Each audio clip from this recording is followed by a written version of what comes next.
$20. Right now, that barely covers a sandwich, a coffee, and maybe a tip if you are feeling generous. But in 1975, a single $20 bill could make someone feel rich. And when you hear what people could actually buy with it, you might need a moment, because the distance between then and now is not just about prices. It is about an entire way of life that quietly disappeared while no one was paying attention. This was the America of 1975. Gerald Ford was in the White House. The Vietnam War was finally ending. Gas station lines from the oil crisis were still fresh in people's memories. Inflation was climbing and people complained about rising costs. But here is the part that stings. Even with inflation, even with an economy under pressure, $20 went so far that it almost sounds made up by today's standards. Let's walk through what that $20 bill could actually do. Some of this will bring back memories. Some of it might be hard to believe. All of it will make you realize just how much the world has changed. Start at the grocery store, because that is where most families felt the value of their money most clearly. In 1975, a gallon of milk cost around $1.20. A loaf of bread was about 36 cents. A dozen eggs ran you roughly 60 cents. A pound of ground beef was maybe 70 cents. A box of cereal cost less than $1. A bag of apples cost 50 cents. You could walk into a grocery store with $20 and walk out with 2 full paper bags of food. Enough to feed a family for most of the week. Meat, dairy, bread, vegetables, snacks, all of it. The cashier would ring everything up and there would still be change. Families did this every week without thinking twice. A 20 was serious grocery money. Now picture this. A family of 4 goes out to eat at a sit-down restaurant, not a fancy place, but a real diner or family restaurant with waitresses, menus, and a kitchen cooking food to order. 2 adults and 2 kids could eat a full meal, burgers or meatloaf, fries, coleslaw, drinks, maybe a slice of pie for dessert. The whole bill with tip might come to $12 or $13. A $20 bill would cover dinner out for the family, with enough left over for ice cream on the drive home. That was a Friday night. That was normal. At the gas station, a gallon of gas in 1975 cost around 57 cents. $20 would fill the tank of a full-size Chevrolet Impala or Ford LTD and leave money to spare.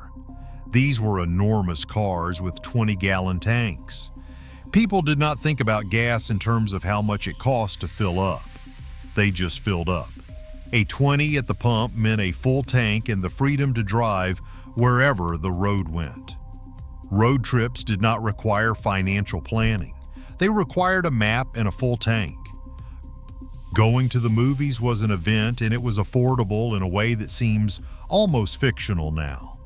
A movie ticket in 1975 cost around $2 for an adult and about $1.50 for kids. A large popcorn was about 75 cents. A soda was 50 cents. A family of 4 could go to the movies, get popcorn and drinks for everyone, and still have money left from that $20 bill. People saw movies on a whim. If someone heard a film was good, they just went. There was no calculation involved, no waiting for it to come out on streaming, because streaming did not exist. The movie theater was one of the main sources of entertainment, and it was open to everyone. If you are enjoying this look at how far money used to stretch and want to see more about how Americans really lived in decades past, consider subscribing. There are so many more stories about the way things used to be. Clothing was another area where $20 had real power. A pair of Levi's jeans cost around $12 to $14. A solid pair of sneakers might be $8 or $9. Kids' shoes were often under $5. A nice shirt or blouse could be found for $4 or $5. $20 could outfit a kid for school, shoes, pants, and a shirt. Parents would take their children to Sears, J.C. Penney, or a local department store and buy practical, well-made clothes that lasted. Clothing was built to endure. Jeans faded and softened over years of wear, not weeks. For kids, $20 was a fortune. At the toy store, a board game cost maybe $3 or $4. A pack of baseball cards was 15 cents. A comic book was a quarter. Hot Wheels cars were about $1 each. A kid with $20 could buy a game, a handful of comics, a pack of baseball cards, some candy, and still have money to save. Allowances in 1975 were often 50 cents or $1 a week. $20 represented months of saving. Kids understood the value of $1 because $1 could actually buy something meaningful. At the hardware store, $20 bought real supplies. A quality hammer cost around $5. A box of nails was $1. Paint was $3 or $4 a gallon. A man could walk into the hardware store with a $20 bill and come out with enough to start a weekend project. Home improvement was not an expensive hobby. It was what people did on Saturdays because the materials were affordable. And doing things yourself was simply how life worked. A gallon of house paint, a set of brushes, a couple of 2x4s. $20 turned into a repainted bedroom or a repaired fence. People maintained their homes because they could afford to. Medical costs in 1975 also looked completely different. A doctor's visit cost around $15. A basic dental checkup might be $10. Prescription medications were often a few dollars. People went to the doctor when they were sick without wondering if they could afford it. A $20 bill could cover a visit to the family doctor and the prescription from the pharmacy afterward. Healthcare was not yet the financial maze it would become. Entertainment beyond the movies was equally accessible. A record album cost around $5 or $6. A paperback book was $1.25. A magazine was 50 cents or 75 cents. Bowling cost about 75 cents a game with shoe rental included. Mini golf was maybe $1.50. A night out bowling with friends, including shoe rental, a few games, and sodas from the snack bar, might cost $4 or $5 per person. $20 could fund an entire weekend of entertainment for a young couple. Eating out casually was remarkably cheap. A McDonald's hamburger was about 35 cents. A Big Mac was 65 cents. Fries were a quarter. A Coca-Cola was 15 cents. A person could eat at McDonald's for about $1 and feel completely satisfied. $20 at a fast food restaurant was enough to feed a crowd.